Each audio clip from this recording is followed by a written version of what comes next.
Hello students, विद्या institute में एक बार फिर आपका स्वागत है। आज हम करेंगे कोऑर्डिनेट ज्योमेट्री के कुछ इम्पोर्टेंट पॉइंट्स जो हर कॉम्पिटिशन में इनकी ज़रूरत पड़ती है। जेई मेंस या जिस भी कंपटीशन में कोऑर्डिनेट ज्योमेट्री आती है उसमें ये टॉपिक बहुत इंपॉर्टेंट होते हैं। Centroid, circumcentre, ortho centre और इन सेंटर। तो इनको एक एक करके आज हम डिस्कस करेंगे कैसे ये निकालते हैं। और आपको मेरे चैनल पे 9 से 12 तक की एनसीईआरटी और एनसीईआरटी एग्जाम्पलर्स के ज़्यादातर क्वेश्चन आपको मिल जाते हैं। और स्ट्रेट लाइन की प्लेलिस्ट आपको कमेंट बॉक्स से मिल जाएगी एंड में, और वीडियो के एंड में भी आपको इसका लिंक मिल जाएगा। तो आज की क्लास हम स्टार्ट करते हैं। सबसे पहले मैं आपको बताता हूँ सेंट्रोइड क्या होता है। कुछ के डेरिवेशन आपको मैं बताऊंगा, इनमें से स्पेशली इन सेंटर का थोड़ा डिफ़िकल्ट होता है, और ये सब आपको अच्छे से समझा दूंगा कैसे कैसे निकालते हैं। तो स्टार्ट करते हैं आज की क्लास। बहुत ही यूजफुल क्लास है। तो सबसे पहले हम करते हैं सेंट्रोइड। सेंट्रोइड किसे कहते हैं? सबसे पहला क्वेश्चन तो ये आता है कि सेंट्रोइड कहते किसे हैं। किसी भी ट्राइंगल में मीडियन जहाँ पे इंटरसेक्ट करती हैं उसको हम सेंट्रोइड बोलते हैं। अगर ट्राइंगल है हमारा, उसके vertices x1 y1, x2 y2 और x3 y3, तो ट्राइंगल की मीडियन जहाँ पे इंटरसेक्ट करेंगी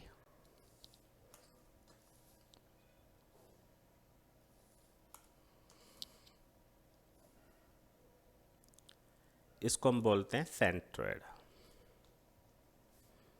तो ये जो सेंट्रोइड है इसके कोऑर्डिनेट क्या होंगे?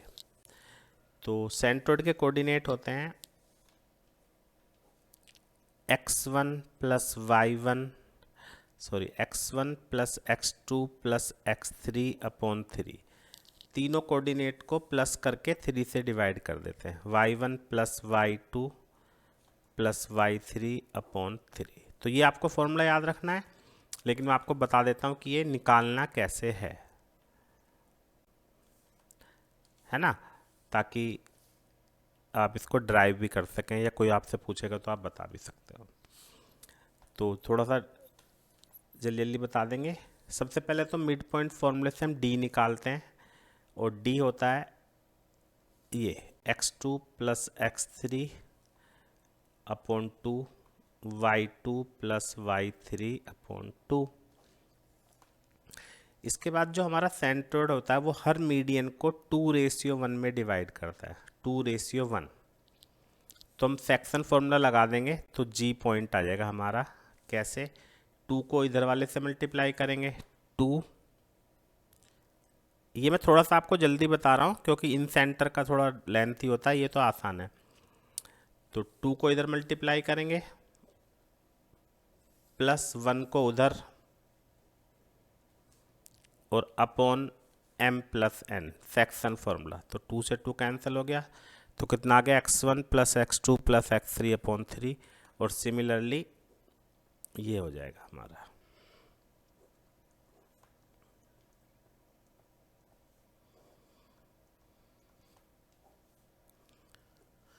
तो ये हमारा क्या हो गया? सेंट्रोइड। तो सेंट्रोइड आपको याद रखना है किसे कहते हैं? इंटरसेक्शन पॉइंट ऑफ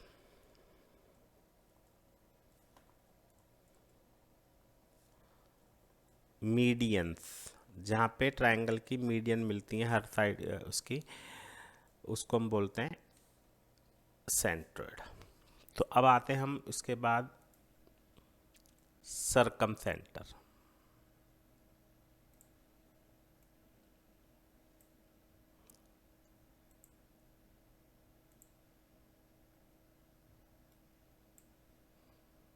ठीक है, तो सरकम सेंटर डिस्कस करते हैं।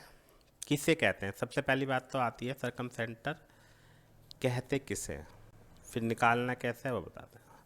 सरकम सेंटर किसे कहते हैं? Intersection point of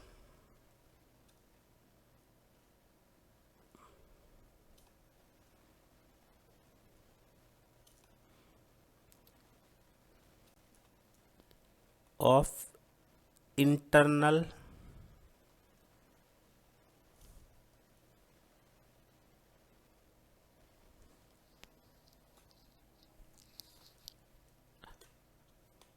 perpendicular bisector, internal भी छोड़ देते हैं, intersection point of perpendicular bisectors of each side. Her side का जो परपेंडिकुलर बाइसेक्टर जहाँ पे मिलते हैं उसको हम क्या बोलते हैं? सरकमसेंटर। सरकमसेंटर का मतलब कि भाई ऐसा सर्कल जो ट्रायंगल के तीनों वर्टेक्स से पास करे, उसका सेंटर। ये अब ये कैसे निकाला जाएगा? तो ये हम पूरा करेंगे नहीं, ना इसकी ज़रूरत है करने की, आप खुद ही कर सकते हैं। मान लेते हैं इसको हमने मान लिया x, y, जो हमें फाइंड करना है। तो बहुत ही आसान सी बात है, PA equal to PB radii, तो इससे एक इक्वेशन बन जाएगी हमारी, और PB इक्वल टू PC दूसरी इक्वेशन बन जाएगी, और on solving 1 2 we get circumcentre. तो ये मैं आपको पूरा करके नहीं दिखा रहा हूँ क्योंकि इसके लिए कोई फॉर्मूला डायरेक्ट नहीं होता, इस तरीके से आपको करना पड़ेगा। सरकमसेंटर जैसे सेंट्रोइड के लिए तो फॉर्मूला हो गया, इसके लिए फॉर्मूला नहीं है। अब आते हैं हम ऑर्थोसेंटर, है ना। तो ऑर्थोसेंटर बताते हैं क्या होता है। सबसे पहली बात तो ऑर्थोसेंटर किसे कहते हैं? ऑर्थोसेंटर कहते हैं जहाँ पे किसी ट्रायंगल के सारी साइड्स के एल्टीट्यूड मिलते हैं।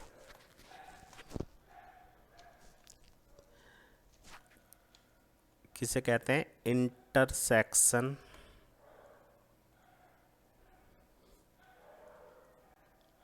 पॉइंट ऑफ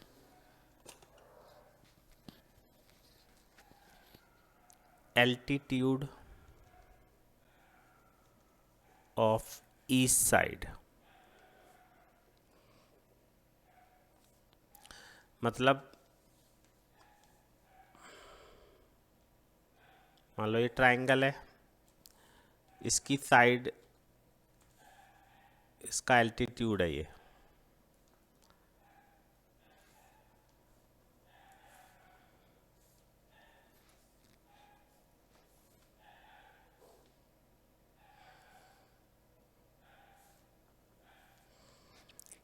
ये दूसरा एल्टीट्यूड हो गया।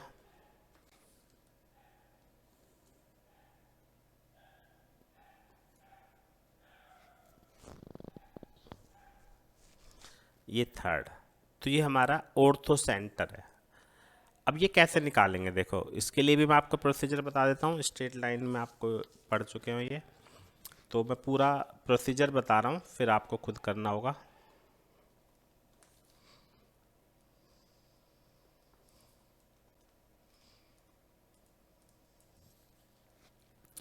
सबसे पहले हम क्या करेंगे, ये कोई सी दो साइड की इक्वेशन निकाल लेंगे। और वो कैसे निकालते हैं? स्लोप BC,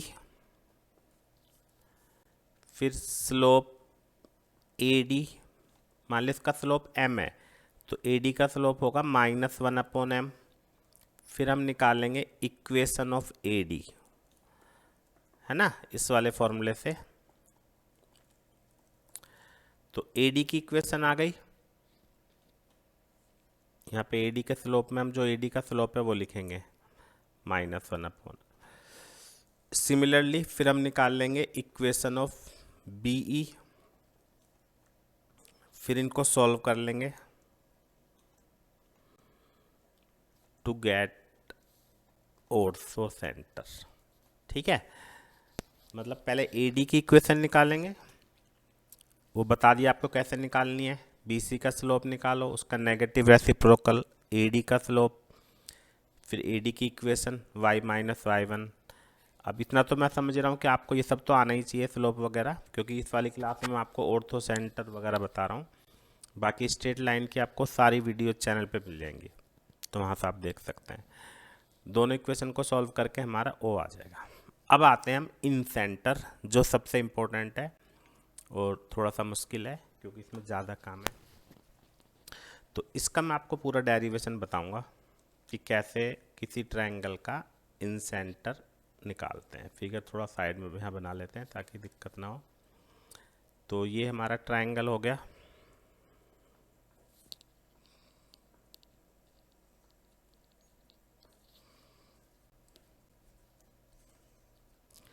तो सबसे पहला क्वेश्चन तो आता है कि कहते किसे हैं, किसे कहते हैं? इंटरसेक्शन पॉइंट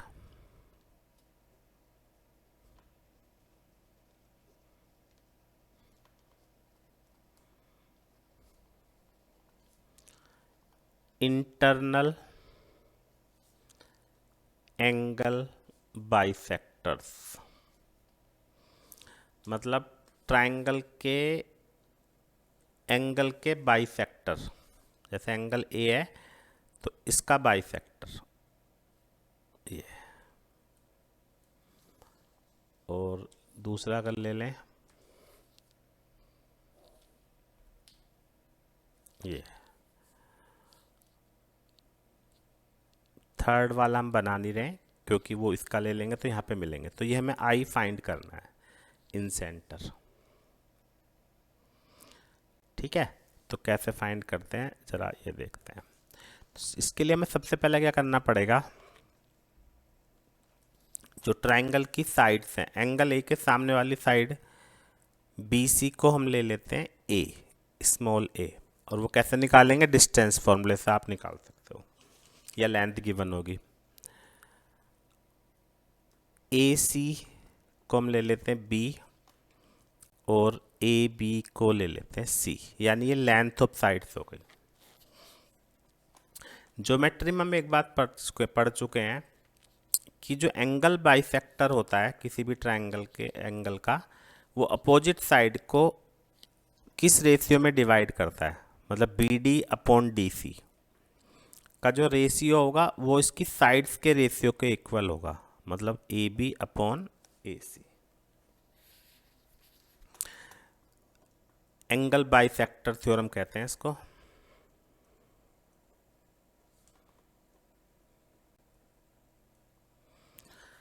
है ना, रिपीट कर देते हैं।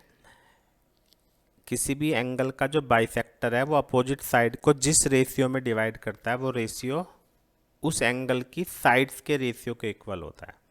तो B D upon D C A B upon A C के इक्वल हो गया। अब ए बी कितना है हमारा? सी, और ए सी कितना है? बी, यानी B D upon D C, C ratio B आ गया। तो बाय सेक्शन फॉर्मूला ध्यान से समझना है, सेक्शन फॉर्मूले से हम डी के कोऑर्डिनेट निकाल सकते हैं, क्योंकि इनका रेशियो कितना आ गया था? C ratio B. तो सेक्शन फॉर्मूला लगा दो, सी x3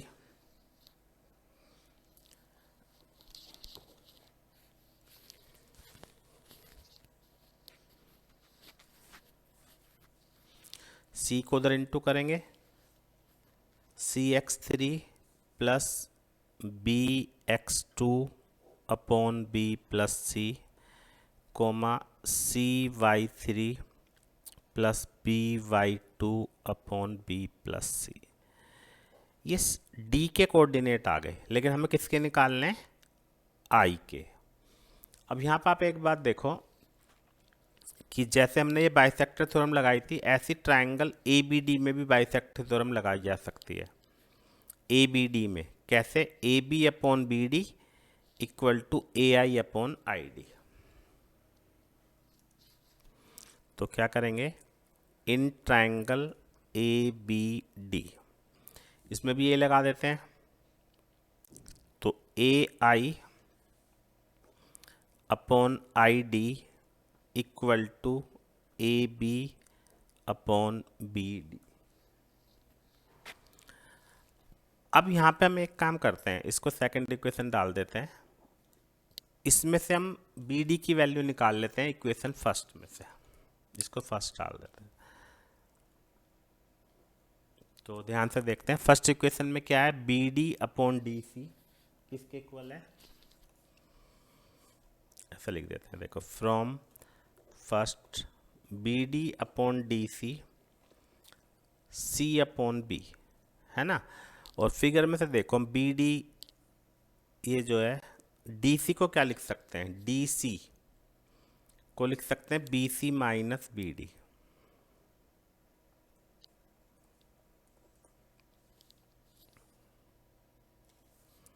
थोड़ा सा यहाँ पे कर देता हूँ ताकि ये दिखता रहे। बी सी को हमने क्या लेट किया हुआ था, ए, तो यहाँ से हम वैल्यू निकालेंगे बी डी की।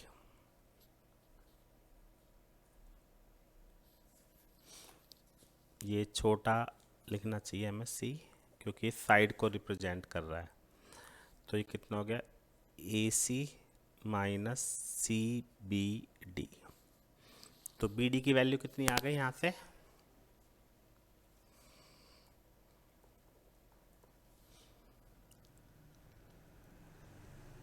ए C upon B plus C, और हम इस बी डी की वैल्यू को पुट कर देते हैं सेकंड इक्वेशन में, put B D in second. तो आप देखेंगे ज़रा, A I upon I D किसके इक्वल हो गया, ए बी साइड कितनी है हमारी, सी, और बी डी हमने कितना निकाल लिया, ए सी अपॉन बी प्लस सी। तो सी से सी कट गया तो कितना आ गया, बी प्लस सी अपॉन ए, ये कैंसिल हो गया। तो अब यहाँ से आपको एक बात समझनी है कि हमने यहाँ पे रेशियो निकाल लिया किस किस का, ए आई और आई डी, ए आई और आई डी का रेशियो मिल गया।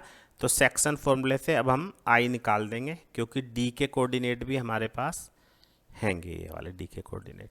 मतलब बहुत लेंथी मेथड है, लेकिन मैं आपको इसका बाद में डायरेक्ट जो डेरिवेशन से जो रिजल्ट आएगा वो आपको याद रखना है। ये तो पूरा मेथड है करने का, अगर सब्जेक्टिव में आता है तो आपको इतना करना पड़ता है। तो अब हम सेक्शन फॉर्मूले से आई के कोऑर्डिनेट निकाल देते हैं।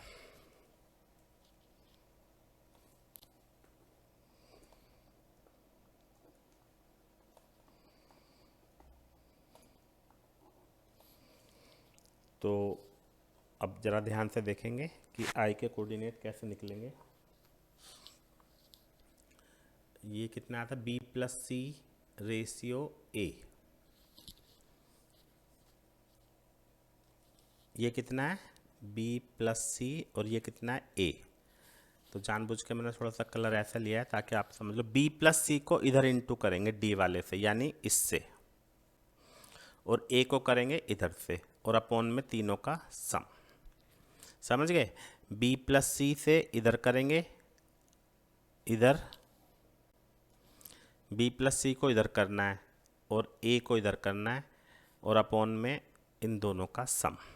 तो फिगर आपके पास हो गई, हम यहाँ पे लिख देते हैं बी प्लस सी को किससे इंटू करना है, जो डी के कोऑर्डिनेट है, और वो क्या है, B X two plus C X three upon B plus C, plus A को करना है एक्स वन से,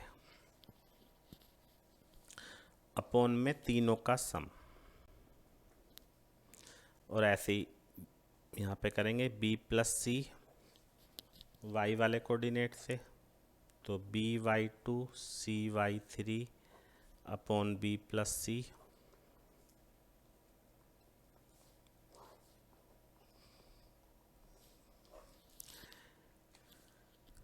बहुत ही इम्पोर्टेंट पॉइंट हैं जो आज की क्लास में मैं आपको डिस्कस करें, हमेशा आपको याद रखने हैं। ये A X one plus B X two plus C X 3 upon A plus B plus C.